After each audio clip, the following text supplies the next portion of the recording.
ನಮಸ್ಕಾರ ಸ್ನೇಹಿತರೆ, ನಾನು Triveni. Welcome to my channel spiritual alchemy 7. ಇತ್ತೀಚೆಗೆ ತುಂಬ ಜನ ಕೇಳ್ತಾ ಇದ್ದಾರೆ ನನ್ನ, ಈ ಲಾ ಆಫ್ ಅಟ್ರಾಕ್ಷನ್ ಅಂದರೆ ಏನು, ಬಿಗಿನರ್ಸ್ಗೆ ಹೇಗೆ ಮಾಡಬೇಕು, ನಮಗೆ ಸ್ಟಾರ್ಟಿಂಗಿಂದ ಏನೂ ಗೊತ್ತಾಗ್ತಾ ಇಲ್ಲ, ಕಾನ್ಸಂಟ್ರೇಷನ್ ಬರ್ತಾ ಇಲ್ಲ, ಹೇಗೆ ಮ್ಯಾನಿಫೆಸ್ಟ್ ಮಾಡ್ಕೋಬೇಕು, ಈ ಥರ ಕ್ವೆಶನ್ಸ್ ಕೇಳ್ತಿದ್ದಾರೆ. ಹಾಗಾಗಿ ಈ ಒಂದು ಇಂಟ್ರೊಡಕ್ಷನ್ ವಿಡಿಯೋನ ಮಾಡ್ತಿದ್ದೀನಿ.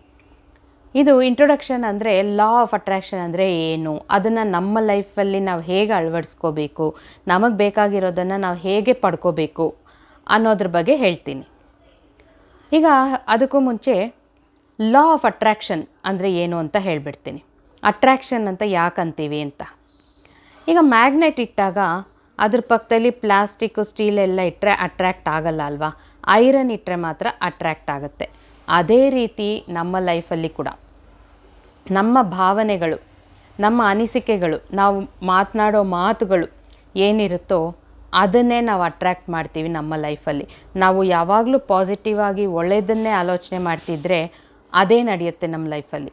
ನಾವು ಯಾವಾಗಲೂ ನೆಗೆಟಿವ್ ಆಗೇ ಮಾತಾಡಿಕೊಂಡು ನೆಗೆಟಿವ್ ಆಗೇ ಯೋಚನೆ ಮಾಡ್ತಿದ್ರೆ ಅದೇ ನಡೆಯುತ್ತೆ ನಮ್ಮ ಲೈಫಲ್ಲಿ. ಈ ರೀತಿ ಈಗ ಟಾಪಿಕ್ಗೆ ಬರ್ತೀನಿ. ಅದಕ್ಕೂ ಮುಂಚೆ ನನ್ನ ಚಾನೆಲ್ನ ಸಬ್ಸ್ಕ್ರೈಬ್ ಮಾಡಿರುವಂಥ 1000ಕ್ಕೂ ಮೇಲೆ ಇರುವಂಥ ಜನಕ್ಕೆ ಪ್ರತಿಯೊಬ್ಬರಿಗೂ ನನ್ನ ತುಂಬು ಹೃದಯದ ಧನ್ಯವಾದಗಳು ಸ್ನೇಹಿತರೆ. ಮತ್ತು ಯಾರೆಲ್ಲ ಸಬ್ಸ್ಕ್ರೈಬ್ ಮಾಡಿಲ್ವೋ ಇಮಿಡಿಯೇಟಾಗಿ ಸಬ್ಸ್ಕ್ರೈಬ್ ಮಾಡಿ ಮತ್ತು ಬೆಲ್ ಐಕನ್ ಮೇಲೆ ಪ್ರೆಸ್ ಮಾಡಿ. ಹಾಗೂ ಈ ವಿಡಿಯೋ ಕೆಳಗಿರುವಂಥ ಬೆಲ್ ಐಕನ್ ಮೇಲೆ, ಈ ಲೈಕ್ ಐಕನ್ ಮೇಲೆ ಪ್ರೆಸ್ ಮಾಡಿ. ಆಗ ಈ ವಿಡಿಯೋ ಇನ್ನಷ್ಟು ಜನಕ್ಕೆ ಶೇರ್ ಆಗುತ್ತೆ, ಆಗ ಎಲ್ರಿಗೂ ಇದು ಯೂಸ್ ಆಗುತ್ತೆ. ನನ್ನ ಉದ್ದೇಶ ಇಷ್ಟೇ, ನನಗೆ ಒಳ್ಳೆಯದಾಗಿರೋದು ಇನ್ನು 10 ಜನಕ್ಕೆ ಒಳ್ಳೆಯದಾಗಲಿ ಅನ್ನೋ ಒಂದು ಉದ್ದೇಶ ಅಷ್ಟೇ ನಾನು ಮಾಡೋ ಎಲ್ಲ ವೀಡಿಯೋಸ್ ಹಿಂದೆ ಇರುವಂಥ ಉದ್ದೇಶ. ಈಗ ನಮ್ಮ ಮನಸ್ಸಿಗೆ ಬಂದಾಗ ಮನಸ್ಸಿನಲ್ಲಿ 2 ಟೈಪ್ ಇರುತ್ತೆ. ಒಂದು ಕಾನ್ಷಿಯಸ್ ಮೈಂಡು, ಇನ್ನೊಂದು ಸಬ್ಕಾನ್ಷಿಯಸ್ ಮೈಂಡು. ಈ ಕಾನ್ಷಿಯಸ್ ಮೈಂಡ್ ಅನ್ನೋದು ಏನು ಮಾಡುತ್ತೆ, ನಾವು ಎಚ್ಚರಿಕೆಯಲ್ಲಿದ್ದಾಗ ಮಾತಾಡೋದಾಗಲಿ ಮಾಡೋ ಪ್ರತಿ ಒಂದು ಕೆಲಸ ಆಗಲಿ ಎಲ್ಲ ಇಲ್ಲಿಂದ ಬರುವಂಥ ಡೈರೆಕ್ಷನ್ಸ್, ಇಲ್ಲಿ ಏನು ನಡೀತಾ ಇರುತ್ತೋ ಅದನ್ನೇ ನಾವು ಫಾಲೋ ಮಾಡ್ತಿರ್ತೀವಿ ಅಲ್ವಾ, ಅದು ಕಾನ್ಷಿಯಸ್ ಮೈಂಡ್. ಈ ಟೈಮಲ್ಲಿ ಸಬ್ಕಾನ್ಷಿಯಸ್ ಮೈಂಡ್ ಏನು ಮಾಡ್ತಿರುತ್ತಪ್ಪ ಅಂದರೆ ಅದು ರೆಸ್ಟ್ ಮಾಡ್ತಿರುತ್ತೆ, ನಿದ್ದೆ ಮಾಡ್ತಿರುತ್ತೆ. ನಾವು ನಿದ್ದೆ ಮಾಡುವಾಗ ನಮ್ಮ ಮೈಂಡ್ ಕೂಡ ನಿದ್ದೆ ಮಾಡ್ತಿರುತ್ತೆ. ಆ ಟೈಮಲ್ಲೇ ಈ ಸಬ್ಕಾನ್ಷಿಯಸ್ ಮೈಂಡು ಎಚ್ಚರಿಕೆಯಲ್ಲಿರುತ್ತೆ. ಈಗ ಲಾ ಆಫ್ ಅಟ್ರಾಕ್ಷನ್ಗೆ ಸಬ್ಕಾನ್ಷಿಯಸ್ ಮೈಂಡ್ಗೆ ಏನಪ್ಪ ಕನೆಕ್ಷನ್ ಅಂತಂದರೆ, ನಾವು ಏನಾದರೂ ಬೇಕು ಅಂತ ಕೇಳ್ಕೊಂಡಾಗ ಅದು ನಮ್ಮ ಸಬ್ಕಾನ್ಷಿಯಸ್ ಮೈಂಡು ನಂಬಬೇಕು, ಹೌದು ಇದು ಇವ್ರಿಗೆ ಬೇಕು ಅನ್ನೋದನ್ನು ಅದು ನಂಬಬೇಕು. ಈ ಸಬ್ಕಾನ್ಷಿಯಸ್ ಮೈಂಡ್ ನಂಬಿತು ಅಂದರೆ ಅಲ್ಲಿಂದ ಯೂನಿವರ್ಸ್ಗೆ ಕಳಿಸುತ್ತೆ, ಯೂನಿವರ್ಸಿಂದ ನಮ್ಮ ರಿಯಾಲಿಟಿಗೆ ಬರುತ್ತೆ. ಅಂದರೆ ನಮಗೆ ನಾವೇನು ಕೇಳಿದ್ವೋ ಅದು ನಮಗೆ ಸಿಗುತ್ತೆ. ಇದು ಲಾ ಆಫ್ ಅಟ್ರಾಕ್ಷನ್ಗೆ ಸಬ್ಕಾನ್ಷಿಯಸ್ ಮೈಂಡ್ಗೆ ಇರುವಂಥ ಕನೆಕ್ಷನ್. ಈಗ ನಮ್ಮ ಭೂಮಿಯಲ್ಲಿ ಇರುವಂಥ ಪ್ರತಿ ಒಂದು ವಸ್ತುವಿಗೂ ವೈಬ್ರೇಷನ್ ಇರುತ್ತೆ, ಎನರ್ಜಿ, ವೈಬ್ರೇಷನಲ್ ಎನರ್ಜಿ ಇರುತ್ತೆ. ಅದೇ ರೀತಿ ಯೂನಿವರ್ಸಿಂದ ಕೂಡ ವೈಬ್ರೇಷನ್ಸ್ ಬರ್ತಾ ಇರುತ್ತೆ ನಮಗೆ. ಈಗ ಬರೀ ನಮ್ಮ ಮನುಷ್ಯರಿಗೆ, ಪಕ್ಷಿಗೆ, ಜಂತುಗಳಿಗೆ ಇವಕ್ಕೆ ಮಾತ್ರ ಅಲ್ಲ, ನಾನ್ ಲಿವಿಂಗ್ ಥಿಂಗ್ಸ್ ಆದ ಚೇರು, ಸೋಫಾ, ಕುರ್ಚಿ, ಟಿ ವಿ, ನಮ್ಮ ವಾಹನಗಳು, ಈ ಥರ ಪ್ರತಿಯೊಂದಕ್ಕೂ ಇರುತ್ತೆ ವೈಬ್ರೇಷನ್ ಅನ್ನೋದು. ನಾವು ಏನಾದರೂ ಬೇಕು ಅಂತ ಕೇಳ್ಕೊತೀವಲ್ಲ, ಅದು ನಮ್ಮ ಗೋಲ್, ನಮ್ಮ ಡಿಸೈರ್, ನಮ್ಮ ಇಂಟೆನ್ಷನ್. ಆ ಬೇಕು ಅಂತ ಕೇಳೋದ್ರದ್ದು ಒಂದು ವೈಬ್ರೇಷನ್ ಈ ಲೆವೆಲಲ್ಲಿರುತ್ತೆ, ನಮ್ಮ ವೈಬ್ರೇಷನ್ ಕೆಳಮಟ್ಟದಲ್ಲಿರುತ್ತೆ. ಈಗ ನಾವೇನು ಮಾಡಬೇಕು, ನಮ್ಮ ವೈಬ್ರೇಷನ್ನ ಈ ಗೋಲ್ನ ಒಂದು ವೈಬ್ರೇಷನ್ಗೆ ಮ್ಯಾಚ್ ಮಾಡಬೇಕು. ಮ್ಯಾಚ್ ಮಾಡಿದಾಗ ಆಟೋಮೆಟಿಕ್ಕಾಗಿ ಯೂನಿವರ್ಸ್ಗೆ ತಲುಪುತ್ತೆ. ಯೂನಿವರ್ಸ್ಗೆ ತಲುಪಿದಾಗ ಅದು ನಮಗೆ, ನಮ್ಮ ರಿಯಾಲಿಟಿಗೆ ಬರುತ್ತೆ. ಇದು ಕಾನ್ಸೆಪ್ಟ್. ಇದು ಸೈಂಟಿಸ್ಟ್ಸ್ ಎಲ್ಲ ರಿಸರ್ಚ್ ವರ್ಕ್ ಎಲ್ಲ ಮಾಡಿದ್ದಾರೆ ಇದ್ರ ಮೇಲೆ. ಅದನ್ನೆಲ್ಲ ನೀವು ಡೀಟೇಲಾಗಿ ಬೇರೆ ಗೂಗಲಲ್ಲಿ ಅಥವಾ ಬೇರೆ ಬುಕ್ಸಲ್ಲಿ ತಿಳ್ಕೊಬೋದು. ಇಲ್ಲಿ ನಮಗೆ ಎಷ್ಟು ಬೇಕೋ ಅಷ್ಟು ಮಾಹಿತಿನ ನಾವು ಹಂಚ್ಕೊಳ್ಳೋಣ. ಈಗ ಇದನ್ನು ಮಾಡೋದಕ್ಕೆ, ನಾವು ಮ್ಯಾನಿಫೆಸ್ಟ್ ಮಾಡ್ಕೊಳ್ಳೋದಕ್ಕೆ ಏನೇನು ಮಾಡಬೇಕು ಅಂತ ಒಂದು 6 ಸ್ಟೆಪ್ಸಲ್ಲಿ ಹೇಳ್ತೀನಿ. ಮೊದಲನೇ ಸ್ಟೆಪ್ ಏನು ಅಂದರೆ, ನಿಮ್ಮ ಮೈಂಡನ್ನ ಪಾಸಿಟಿವ್ಗೆ ಚೇಂಜ್ ಮಾಡ್ಕೊಳ್ಳಿ. ಅದು ಹೇಗಪ್ಪ ಅಂದರೆ, ನಾವು ಹುಟ್ಟಿದಾಗಿಂದ ಈ ಕ್ಷಣದವರೆಗೆ ಒಂದೇ ಮೈಂಡ್ಸೆಟ್ಟಲ್ಲೇ ಬೆಳ್ಕೊಂಡು ಬಂದಿರ್ತೀವಿ. ನಮಗೇನಾದರೂ ಬೇಕು ಅಂದಾಗ ಬೇಕು, ಬೇಡ ಅಂದಾಗ ಬೇಡ, ನಮ್ಮ ಕೈಲಿ ಆಗಲ್ಲ ಅಂದಾಗ ನನ್ನ ಕೈಲಿ ಆಗಲ್ಲ ಅಂತ ಮಾತಾಡ್ತಿರ್ತೀವಲ್ಲ. ಬಟ್ ಇಲ್ಲಿ ನನ್ನ ಕೈಯಲ್ಲಿ ಆಗಲ್ಲ ಅಂತೀವಲ್ಲ, ಅದು ನೆಗೆಟಿವ್. ನನ್ನ ಕೈಯಲ್ಲಿ ಆಗಲ್ಲ ಅಂದಾಗ ಈ ಸಬ್ಕಾನ್ಷಿಯಸ್ ಮೈಂಡು ಹೌದು ನಿನ್ನ ಕೈಯಲ್ಲಿ ಆಗಲ್ಲ ಅಂತ ಕ್ಯಾಚ್ ಮಾಡುತ್ತೆ. ಆಗ ನಮ್ಮ ಕೈಯಲ್ಲಿ ಆಗದೇನೆ ಮಾಡುತ್ತೆ. ನನಗೆ ಕಷ್ಟಗಳಿದೆ ಅಂತ ಬರೀ ಕಷ್ಟಗಳ ಬಗ್ಗೆನೇ ಮಾತಾಡಿದ್ರೆ ಸಬ್ಕಾನ್ಷಿಯಸ್ ಮೈಂಡ್ ಬರೀ ಆ ಕಷ್ಟಗಳು ಅನ್ನೋದನ್ನು ತಗೊಳುತ್ತೆ, ಅದನ್ನೇ ಇನ್ನಷ್ಟು ಕೊಡ್ತಾ ಹೋಗುತ್ತೆ. ಸಾಲಗಳಿದೆ ಅಂತ ಹೇಳ್ತಾನೆ ಇದ್ದಾಗ ಅದನ್ನೇ ಇಲ್ಲಿ ಕ್ಯಾಚ್ ಆಗಿ ಅದೇ ನಮ್ಗೆ ಇನ್ನಷ್ಟು ಕೊಡ್ತಾ ಇರುತ್ತೆ. ಸೊ ಇದ್ರ ಬದಲಾಗಿ ನಾನು ಖುಷಿಯಾಗಿದ್ದೀನಿ, ನಾನು ಹೆಲ್ತಿಯಾಗಿದ್ದೀನಿ, ನಾನು ಹಣವಂತ, ನಾನು ಬುದ್ಧಿಶಾಲಿ, ಈ ಥರ ನಾವು ಒಂದು ಪಾಸಿಟಿವ್ ಆಗೇ ಯೋಚನೆ ಮಾಡ್ತಿದ್ರೆ ಏನಾಗುತ್ತೆ, ಆ ಪಾಸಿಟಿವಿಟಿನೇ ನಾವು ಅಟ್ರ್ಯಾಕ್ಟ್ ಮಾಡ್ತಿರ್ತೀವಿ. ಎಲ್ಲರ ಜೊತೆ ಪ್ರೀತಿಯಿಂದ, ಕರುಣೆಯಿಂದ, ಸಂತೋಷವಾಗಿ ಮಾತಾಡಿಕೊಂಡು ನಗಾಡಿಕೊಂಡು ಇದ್ದಾಗ ಅದನ್ನೇ ತಾನೇ ಅಟ್ರ್ಯಾಕ್ಟ್ ಮಾಡ್ತೀವಿ. ಆದ್ದರಿಂದ ಪಾಸಿಟಿವಿಟಿ ಅನ್ನೋದು ತುಂಬಾ ಮುಖ್ಯ. ಫಸ್ಟ್ ಸ್ಟೆಪ್ಪೇ ಅದು. ಸೊ ಈಗ ನಾವು ಸಡನ್ನಾಗಿ ಈಗಲೇ ಪಾಸಿಟಿವ್ ಆಗಿ ಚೇಂಜ್ ಮಾಡಬೇಕು ಅಂದರೆ ಯಾರಿಗೂ ಆಗಲ್ಲ, ಎಲ್ರಿಗೂ ಸ್ವಲ್ಪ ಕಷ್ಟನೇ ಅಲ್ವಾ. ಅದಕ್ಕೆ ನಾವೇನು ಮಾಡಬೇಕು, ನಾವು ಬೆಳಗ್ಗೆಯಿಂದ ನಿದ್ದೆ ಎದ್ದಾಗಿಂದ ರಾತ್ರಿ ಮಲಗೋವರೆಗೂ ನಾವು ನಮ್ಮ ಯೋಚನೆಗಳಾಗಲಿ, ನಾವು ಮಾತಾಡೋದಾಗಲಿ, ಅದರಲ್ಲಿ ಪ್ರತಿಯೊಂದನ್ನು ಗಮನಿಸಬೇಕು. ಒಂದು ಸಲ ಏನಾದರೂ ಒಂದು ನೆಗೆಟಿವ್ ಆಗಿ ಬಂದುಬಿಡ್ತಾ ಇಮಿಡಿಯೇಟಾಗಿ ಕರೆಕ್ಷನ್ ಮಾಡ್ಕೊಳ್ಳಿ. ಇಲ್ಲ ಆ ಥರ ಅಲ್ಲ, ನನ್ನ ಕೈಲಾಗುತ್ತೆ ಇದು ಅಂತ. ಈ ಥರ ಕರೆಕ್ಷನ್ ಮಾಡ್ತಾ ಹೋಗ್ತಾ ಇದ್ದರೆ ಪಾಸಿಟಿವಿಟಿ ನಿಮ್ಗೆ ಆಟೋಮೆಟಿಕ್ಕಾಗಿ ಬಂದುಬಿಡುತ್ತೆ. ನೀವು ಪಾಸಿಟಿವ್ ಆಗಿ ಯೋಚನೆ ಮಾಡೋಕ್ಕೆ ಶುರು ಮಾಡ್ತೀರಾ. ಕಷ್ಟಗಳಿರುವಾಗ ನನಗೆ ಕಷ್ಟಗಳಿಲ್ಲ ಅಂತ ಅಂದ್ಕೊಳ್ಳೋಕ್ಕಾಗಲ್ಲ. ಕಷ್ಟಗಳಿದೆ, ಅದನ್ನು ಎದುರಿಸಿ ನಿಲ್ಲೋ ಧೈರ್ಯ ನನಗಿದೆ. ಆ ಥರ ಒಂದು ಪಾಸಿಟಿವ್ನೆಸ್ ಬರಬೇಕು ನಿಮ್ಮಲ್ಲಿ. ಈಗ 2ನೇ ಸ್ಟೆಪ್ಪಿಗೆ ಹೋಗ್ತೀನಿ. 2ನೇ ಸ್ಟೆಪ್ ಏನು ಅಂದರೆ, ನಾವು ಯಾರ ಜೊತೆ ಸಮಯ ಕಳಿತೀವಿ ಅದು ತುಂಬ ಇಂಪಾರ್ಟೆಂಟ್. ಕೆಲವರು ಅವ್ರ ಜೊತೆ ಮಾತಾಡಿದ ತಕ್ಷಣವೇ ನಮಗೇನೋ ಒಂಥರ ನೆಗೆಟಿವ್ ವೈಬ್ಸ್ ಬರುತ್ತೆ, ಇಷ್ಟನೇ ಆಗಲ್ಲ, ಅವ್ರ ಹತ್ರ ಇರಬೇಕು ಅಂತಲೇ ಅನಿಸಲ್ಲ. ಅಂಥವ್ರ ಜೊತೆ ನಾವು ಕಾಲ ಕಳಿಬಾರ್ದು.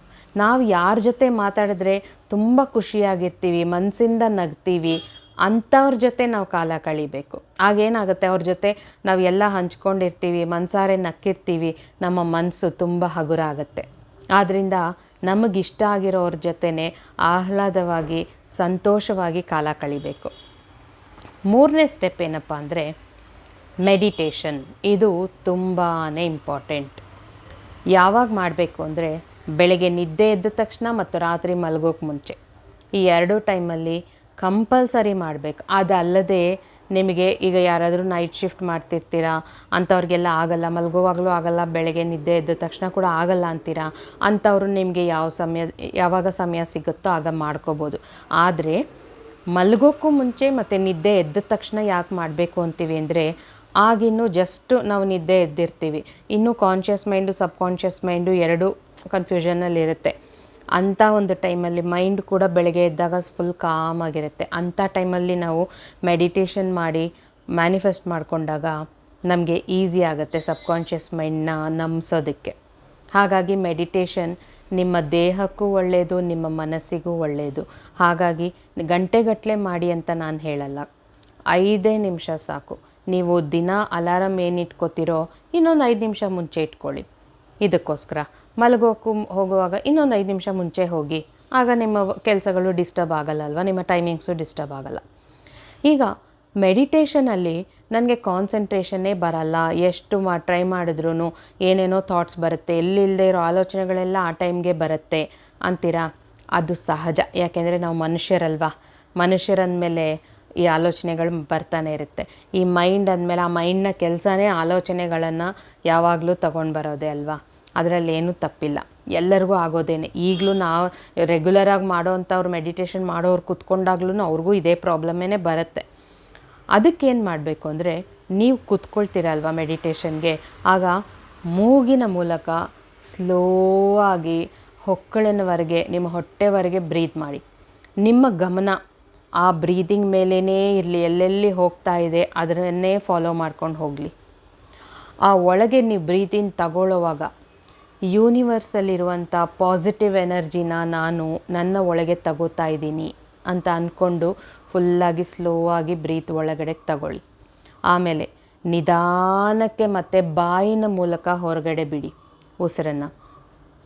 ಆ ಉಸಿರನ್ನು ಹೊರಗಡೆ ಬಿಡೋ ಟೈಮಲ್ಲಿ ನನ್ನಲ್ಲಿರುವಂಥ ನೆಗೆಟಿವ್ ಥಾಟ್ಸ್ನ, ನನ್ನ ದೇಹದಲ್ಲಿರುವಂಥ ನೋವುಗಳನ್ನು ಎಲ್ಲವನ್ನು ಈ ಉಸಿರಿನ ಮೂಲಕ ಹೊರಗೆ ಬಿಡ್ತಾ ಇದ್ದೀನಿ ಅಂತ ಅಂದ್ಕೊಂಡು ಇದೇ ರೀತಿ ಒಂದು 10 ನಿಮಿಷ ಒಂದು 10 ಸಲ 20 ಸಲ ಮಾಡಿ. ಆಗ ನಿಮ್ಮ ಗಮನ ಫುಲ್ಲು ಉಸಿರಿನ ಮೇಲೆ ಇರೋದ್ರಿಂದ ಈ ಥಾಟ್ಸ್ ಅನ್ನೋದು ನಿಧಾನಕ್ಕೆ ಫೇಡ್ ಔಟ್ ಆಗುತ್ತೆ. ಆ ಥಾಟ್ಸ್ ಫೇಡ್ ಔಟ್ ಆದಾಗ ಮೈಂಡ್ ಖಾಲಿ ಆಗುತ್ತೆ. ಮೈಂಡ್ ಖಾಲಿ ಆದಾಗ ನೀವೇನು ಮಾಡಬೇಕು? ವಿಜುವಲೈಸ್ ಮಾಡ್ಕೋಬೇಕು. ಈ ವಿಜುವಲೈಸ್ ಹೇಗೆ ಮಾಡ್ಕೊಳ್ಳೋದು ಅಂತೀರಾ? ನೀವು ಏನು ಮ್ಯಾನಿಫೆಸ್ಟ್ ಮಾಡ್ಕೊಳ್ತೀರೋ ಅದನ್ನೇ ನಿಮ್ಮ ಮನಸ್ಸಿನ ಕಣ್ಣಿನಿಂದ ನೋಡ್ಕೊಳ್ತೀರಾ. ಅದು ಹೇಗೆ ಅಂದರೆ, ನೀವೇನಾದರೂ ಬೇಕು ಅಂತ ನಿಮಗಿದ್ದಾಗ ಅದು ಆಲ್ರೆಡಿ ನಿಮಗೆ ಸಿಗುತ್ತಲ್ಲ, ಸಿಕ್ಕಾಗ ನಿಮಗೆ ಯಾವ ಥರ ಒಂದು ಫೀಲಿಂಗ್ ಆಗಿರುತ್ತೆ, ಯಾವ ಥರ ಸಂತೋಷ ಆಗುತ್ತೆ, ಆ ಒಂದು ಸಂತೋಷನ ಇಲ್ಲಿ ಮನಸ್ಸಲ್ಲಿ ತರಬೇಕು. ಆ ಒಂದು ಸಂತೋಷ, ನಾನಿದು ಕೇಳಿ ನನಗಿದು ಬೇಕಿತ್ತು, ನನಗೆ ಸಿಕ್ಕಿದೆ, ಅದು ಸಿಕ್ಕಿದ ಮೇಲೆ ನನಗೆ ಈ ಥರ ಸಂತೋಷ ಆಗ್ತಿದೆ, ಅದರಿಂದ ನನಗೀಗ ಒಂದು 2,000 ಬೇಕಿತ್ತು ಅಂತ ಅಂದ್ಕೊಂಡಿದ್ದೀರಾ. ಆ 2,000 ನಿಮಗೆ ಸಿಕ್ಕಾಗ ಆ 2,000ದಿಂದ ನೀವೇನು ಮಾಡಿದ್ರಿ, ನೀವೇನು ಮಾಡಬೇಕು ಅಂದ್ಕೊಂಡಿದ್ರೋ ಅದನ್ನು ಮಾಡಿದ್ರಿ. ಆಗ ನಿಮಗೆ ಮನಸ್ಸು ಹಗುರ ಆಗಿದೆ, ತುಂಬ ಸಂತೋಷ ಆಗಿದೆ. ಇದನ್ನೆಲ್ಲ ನೀವು ವಿಜುವಲೈಸ್ ಮಾಡ್ಕೋಬೇಕು. ಅಂದರೆ ಮೈಂಡಲ್ಲಿ ಇಮ್ಯಾಜಿನ್ ಮಾಡ್ಕೋಬೇಕು ವಿತ್ ಫುಲ್ ಡೀಪ್ ಇಮೋಷನ್ಸಿಂದ. ಸುಮ್ಮನೆ ಹಾಗೆ ಮೈಂಡಲ್ಲಿ ಇಮ್ಯಾಜಿನ್ ಮಾಡಿಕೊಂಡ್ರೆ ವೇಸ್ಟು. ನಿಮ್ಮ ಇಮೋಷನ್ಸ್ ಅಂದರೆ ನೀವು ಅಂದ್ಕೊಂಡಿದ್ದು ನೆರವೇರಿದ ಮೇಲೆ ನಿಮ್ಗೆ ಯಾವ ಥರ ನಿಮ್ಮ ಮನಸ್ಸಲ್ಲಿ ಇರುತ್ತೆ ಇಮೋಷನ್ಸು, ಆ ಇಮೋಷನ್ ಇಲ್ಲಿ ತಗೊಂಡು ಬರಬೇಕು. ಆ ಒಂದು ಇಮೋಷನ್ನ ತೊಗೊಂಡು ಬಂದು ವಿಜುವಲೈಸ್ ಮಾಡ್ಕೊಳ್ಳಿ. ವಿಜುವಲೈಸ್ ಮಾಡ್ಕೊಂಡ ನಂತರ ಏನು ವಿಜುವಲೈಸ್ ಮಾಡ್ಕೊಂಡಿದ್ರೋ, ನಿಮಗೇನು ಬೇಕು ಅಂತ ಇದಿರೋ ಅದು ಸಿಕ್ತೋ, ಅದಕ್ಕೆ ರಿಲೇಟೆಡು ಅಫರ್ಮೇಷನ್ಸ್ನ ಅಂದ್ಕೊಳ್ಳಿ. ಅಂದರೆ ಅದಕ್ಕೆ ರಿಲೇಟೆಡ್ ಕೆಲವು ಪಾಸಿಟಿವ್ ಸೆಂಟೆನ್ಸ್ಗಳನ್ನು ಅಂದ್ಕೊಳ್ಳೋದು. ಇಡೀ ದಿನ ನೀವೇನೇ ಬೇರೆ ಕೆಲಸಗಳಲ್ಲಿ ಇದ್ರೂ ಮನಸ್ಸಲ್ಲಿ ಇದು ನಡೀತಾನೆ ಇರಬೇಕು, ನನಗೆ ಈ ಥರ ಅಫರ್ಮೇಷನ್ಸ್. ಸೊ ಇದು 3rd ಸ್ಟೆಪ್. ಈಗ 4ನೇ ಸ್ಟೆಪ್ಪು ನಿಮ್ಮ ಪಾಸ್ಟ್ ರಿಗ್ರೆಷನ್ಸ್. ಅಂದರೆ ನಿಮ್ಮ ಪಾಸ್ಟ್ ಲೈಫಲ್ಲಿ ಏನೇನು ದುಃಖಕರವಾದ ಒಂದು ಸಂಘಟನೆಗಳಾಗಿದೆಯೋ ಅದನ್ನು ನೀವು ಮನಸ್ಸಲ್ಲಿ ಇನ್ನೂ ಕ್ಯಾರಿ ಮಾಡ್ಕೊಂಡು ಬರ್ತಿದ್ರೆ ಇಲ್ಲಿಗೆ ನಿಲ್ಲಿಸಿ, ಅದನ್ನು ಬೇಡ. ಯಾಕೆಂದರೆ ಆಗಿದೆ, ಅದನ್ನು ಮತ್ತೆ ನಾವು ವಾಪಸ್ ತಗೊಂಡು ಬರೋಕ್ಕಾಗಲ್ಲ. ಈಗ ಲಾ ಆಫ್ ಅಟ್ರಾಕ್ಷನ್ ಬಗ್ಗೆ ತಿಳ್ಕೊತಾ ಇದ್ದೀವಿ ಅಂದರೆ ಒಂದು ಹೊಸ ಲೈಫ್ನ ಸ್ಟಾರ್ಟ್ ಮಾಡ್ತಿದ್ದೀವಿ. ಈ ಹೊಸ ಲೈಫ್ ಸ್ಟಾರ್ಟ್ ಮಾಡುವಾಗ ಆ ಹಳೆ ನೆನಪುಗಳು ಬೇಡ ನಮಗೆ. ಹಳೇದ್ರಲ್ಲಿ ಏನಾದರೂ ಸಂತೋಷವಾಗಿರೋವಂಥದ್ದು ಇದೆಯಾ ಅದನ್ನು ನೆನೆಸ್ಕೊಳ್ಳಿ. ಆದರೆ ದುಃಖ, ಕೋಪ, ಈ ಥರ ಅಸೂಯೆ, ಈ ಥರದ್ದೆಲ್ಲ ನೆಗೆಟಿವ್ ಇಮೋಷನ್ಸ್ ಬರೋವಂಥ ಸಂಘಟನೆಗಳಿದ್ದರೆ ಅದು ಅಲ್ಲಿಗೆ ಬಿಟ್ಟುಬಿಡಿ. ಹೊಸದಾಗಿ ಸ್ಟಾರ್ಟ್ ಮಾಡಿ ಲೈಫನ್ನು. ನಿಮ್ಮ ಆಲೋಚನೆಗಳನ್ನು ಪ್ರತಿಯೊಂದು ಹೊಸದಾಗಿರಲಿ. ಸೊ ನಿಮ್ಮ ಪಾಸ್ಟಲ್ಲಿ ಏನೇನು ನಡೆದಿದ್ರು ಅದು ಅಲ್ಲಿಗೆ ಮುಗೀತು. ಈಗ 5ನೇ ಸ್ಟೆಪ್ ಏನಪ್ಪ ಅಂದರೆ, ನಮ್ಮ ಜೊತೆ ನಾವೇ ಮಾತಾಡ್ಕೊಳ್ಳೋದು, ಸೆಲ್ಫ್ ಟಾಕ್. ಒಂದು ಸಲ ಈ ಲಾ ಆಫ್ ಅಟ್ರಾಕ್ಷನ್ ಅನ್ನೋದನ್ನು ನಾವು ಶುರು ಮಾಡ್ಕೊಂಬಿಟ್ರೆ ನಮಗೆ ಜಾಸ್ತಿ ಎಲ್ಲರ ಜೊತೆ ಮಾತಾಡಬೇಕು, ಅಲ್ಲಿ ಹೋಗಬೇಕು, ಇಲ್ಲಿ ಹೋಗಬೇಕು ಅಂತ ಇಷ್ಟ ಆಗಲ್ಲ. ಟೈಮ್ ವೇಸ್ಟ್ ಮಾಡೋಕ್ಕೆ ಇಷ್ಟ ಆಗಲ್ಲ. ಸ್ವಲ್ಪ ಟೈಮ್ ಸಿಕ್ಕಿದ್ರೂ ನಮ್ಮನ್ನು ನಾವು ಅನಲೈಸ್ ಮಾಡ್ಕೊಳ್ತೀವಿ. ನಮ್ಮಲ್ಲಿರುವಂಥ ನೆಗೆಟಿವಿಟಿನ ತೆಗೆದು ಹಾಕ್ತೀವಿ. ಏನೋ ಒಂದು ಮಾಡಬೇಕು, ಏನೋ ಒಂದು ತಿಳ್ಕೋಬೇಕು ಅನ್ನೋ ಆಸಕ್ತಿ ಇರುತ್ತೆ, ಏನೋ ಒಂಥರ ಮನಸ್ಸು ಹಗುರವಾಗಿರುತ್ತೆ. ಈ ಥರ ಇದ್ದಾಗ ನಮ್ಮ ಜೊತೆ ನಾವೇ ಮಾತಾಡ್ಕೊಳ್ಳೋಕ್ಕೆ ತುಂಬಾ ಇರುತ್ತೆ. ಸೊ ನಿಮ್ಮನ್ನು ನೀವು ತಿಳ್ಕೊಳ್ಳೋ ಅಂಥ ಒಂದು ಸಮಯ ಅದು. ನಿಮ್ಮನ್ನು ನೀವು ಅರಿತುಕೊಳ್ಳಿ ನೀವೇನು ಅಂತ. ಇದು ಇನ್ನು ಲಾಸ್ಟಿಗೆ ಬಂದಾಗ ಎಫರ್ಟ್ಸ್. ಅಂದರೆ ನೀವೇನು ಬೇಕು ಅಂತ ಮ್ಯಾನಿಫೆಸ್ಟ್ ಮಾಡ್ಕೊಂಡಿದ್ದೀರಾ ಅಲ್ವಾ, ವಿಜುವಲೈಸ್ ಮಾಡ್ಕೊಂಡಿದ್ದೀರಾ, ಆ ವಿಜುವಲೈಸಿಂಗ್ಗೆ ನಿಮ್ಮ ಕಡೆಯಿಂದ ಏನು ಎಫರ್ಟ್ ಹಾಕಬೇಕೋ ಅದನ್ನು ಹಾಕಲೇಬೇಕು. ನೀವೇನು ಎಫರ್ಟ್ ಹಾಕ್ದೇ ಅದು ಆಗಬೇಕು ಅಂದರೆ ಆಗಲ್ಲ. ಇದು ಹೇಗೆ ಅಂದರೆ, ಒಂದು ಸಣ್ಣ ಎಕ್ಸಾಂಪಲ್ ಕೊಡ್ತೀನಿ. ಒಂದು ಸ್ಕೂಲ್ಗೆ ಹೋಗೋ ಮಗುನ ನೀನು ಲಾ ಆಫ್ ಅಟ್ರಾಕ್ಷನ್ ಫಾಲೋ ಮಾಡಿ ನಂಬಿಕೆಯಿಂದ ನಾನು ಫಸ್ಟ್ ರ್ಯಾಂಕ್ ಬರ್ತೀನಿ ಅಂತ ಅಂದ್ಕೊಂಡು ಹೋಗಿ ಎಕ್ಸಾಮ್ ಬರಿ, ಖಂಡಿತ ಫಸ್ಟ್ ರ್ಯಾಂಕ್ ಬರ್ತೀಯಾ ಅಂದಾಗ ಆ ಮಗು ಹೋಗಿ ಬರೆದ್ಬಿಟ್ಟು ಬಂದಿರುತ್ತೆ. ನಾನು ಫೇಲ್ ಆಗಿಬಿಟ್ಟೆ, ಫಸ್ಟ್ ರ್ಯಾಂಕ್ ಬಂದಿಲ್ಲ ಅನ್ನತ್ತೆ.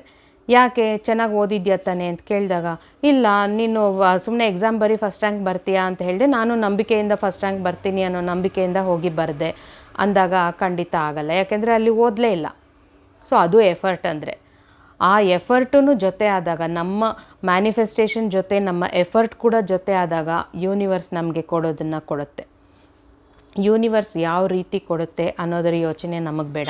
ನಮಗೇನು ಬೇಕು ಅನ್ನೋದನ್ನು ಕೇಳಿಬಿಟ್ಟು ಅದನ್ನು ಯೂನಿವರ್ಸ್ಗೆ ಬಿಟ್ಟುಬಿಡಿ. ಆಮೇಲೆ ಅದಕ್ಕೆ ನೀವೇನು ಎಫರ್ಟ್ ಹಾಕಬೇಕೋ ಅದ್ರ ಮೇಲೆ ಫೋಕಸ್ ಮಾಡಿ. ನೀವು ಎಫರ್ಟ್ ಹಾಕ್ತಾ ಹೋದಾಗ ನಿಮಗೆ ಒಂಥರ ಅದ್ಭುತಗಳು ನಡೆಯೋಕ್ಕೆ ಸ್ಟಾರ್ಟ್ ಆಗುತ್ತೆ. ನೀವು ಯೋಚನೆ ಮಾಡದೇ ಇರೋವಂಥ ರೀತಿಲಿ ನಿಮಗೆ ಬರುತ್ತೆ ಅದು. ಆ ಬರುತ್ತಲ್ಲ, ಅದು ಎಷ್ಟು ಸಂತೋಷ ಕೊಡುತ್ತೆ. ಆಮೇಲೆ ಇನ್ನೊಂದು ವಿಷಯ ಸ್ನೇಹಿತರೆ, ಈ ಮ್ಯಾನಿಫೆಸ್ಟ್ ಮಾಡ್ಕೊಳ್ಳೋದು ನೀವೇನು ಮಾಡಿ ಅಂದರೆ, ನಿಮಗೆ ಅಟ್ ಎ ಟೈಮ್ ಈಗ 1,00,000 ಬೇಕು ಅಂದ್ಕೊಳ್ಳಿ, ಅಟ್ ಎ ಟೈಮ್ ನನಗೆ 1,00,000 ಬೇಕು ಅಂತ ಮ್ಯಾನಿಫೆಸ್ಟ್ ಮಾಡ್ಕೋಬೇಡಿ. ಯಾಕೆಂದರೆ ಸ್ಟಾರ್ಟಿಂಗಿಂದನೇ ನೀವು ಫುಲ್ಲು ನಂಬಿಕೆಯಿಂದ ಮಾಡಿ ಅಂದರೆ ನಿಮ್ಗೆ ಆ ಡೀಪ್ ನಂಬಿಕೆ ಅನ್ನೋದಿನ್ನೂ ಬಂದಿರಲ್ಲ. ಅದನ್ನು ನೀವು ಅನುಭವಿಸಬೇಕು. ಅದಕ್ಕೇನು ಮಾಡಿ ಅಂದರೆ, ಒಂದು 2,000 ಬೇಕು, 500 ಬೇಕು, 1,000 ಬೇಕು, ಈ ಥರ ಸಣ್ಣದಾಗಿ ಏನಾದರೂ ಹಣಕ್ಕೆ ಅಂತಲೇ ಅಲ್ಲ. ಯಾರಾದರೂ ಬರಬೇಕು ಅಂದ್ಕೊಂಡಿದ್ದೀರಾ, ಇವರು ಬರ್ತಾರೆ. ಅಥವಾ ನೀವೆಲ್ಲಾದರೂ ಹೋಗಬೇಕು ಅಂದ್ಕೊಂಡಿದ್ದೀರಾ, ಹೋಗ್ತೀರಾ. ಈ ಥರ ಏನಾದರೂ ಸಣ್ಣ ವಿಷಯಕ್ಕೆ ಮ್ಯಾನಿಫೆಸ್ಟ್ ಮಾಡಿಕೊಂಡು ಅದು ನಡೆಯುತ್ತಲ್ಲ, ಅದು ನಡೆದಾಗ ನಿಮಗೆ ಏನೋ ಒಂಥರ ಖುಷಿಯಾಗುತ್ತೆ. ಆಗ ನಿಮಗೆ ನಂಬಿಕೆ ಅನ್ನೋದು ಬರುತ್ತೆ. ಆ ಒಂದು ನಂಬಿಕೆಯಿಂದ ಮತ್ತೆ ಇನ್ನು ಸ್ವಲ್ಪ ದೊಡ್ಡದಕ್ಕೆ ಮ್ಯಾನಿಫೆಸ್ಟ್ ಮಾಡ್ಕೊಳ್ಳಿ. ಈ ರೀತಿ ಮಾಡ್ತಾ ಹೋದಷ್ಟು ನಿಮ್ಮ ನಂಬಿಕೆ ಬಲವಾಗ್ತಾ ಹೋಗುತ್ತೆ. ನಿಮ್ಮ ನಂಬಿಕೆ ಎಷ್ಟು ಬಲವಾಗ್ತಾ ಹೋಗುತ್ತೋ ನಿಮ್ಮ ಮ್ಯಾನಿಫೆಸ್ಟೇಷನ್ಸು ಅಷ್ಟು ಈಸಿಯಾಗಿ ನಿಮಗೆ ಸಿಗ್ತಾ ಹೋಗುತ್ತೆ. ಅರ್ಥ ಆಯ್ತಲ್ವ ಸ್ನೇಹಿತರೆ? ಸೊ ಇದು ಬಿಗಿನರ್ಸ್ಗೆ ಅಂತ ಮಾಡಿದ್ದೀನಿ ಈ ವಿಡಿಯೋನ. ನಿಮಗೆ ಬಿಗಿನರ್ಸೇ ಕೇಳಬೇಕು ಅಂತೇನಿಲ್ಲ, ಯಾರು ಬೇಕಾದ್ರೂ ಕೇಳಿಸ್ಕೋಬೋದು. ಇದು ನಿಮಗೆ ಬೇಕಾಗಿರೋರಿಗೆ ಯೂಸ್ ಆಗುತ್ತೆ ಅನ್ಸಿದ್ರೆ ಶೇರ್ ಮಾಡಿ ಈ ವಿಡಿಯೋನ. ಇಷ್ಟು ಹೇಳ್ತಾ ನನ್ನ ಮಾತುಗಳನ್ನು ಮುಗಿಸ್ತಾ ಇದ್ದೀನಿ. ಮತ್ತೆ ಮುಂದಿನ ವಿಡಿಯೋಲ್ಲಿ ಭೇಟಿಯಾಗೋಣ. ಧನ್ಯವಾದಗಳು ಸ್ನೇಹಿತರೆ.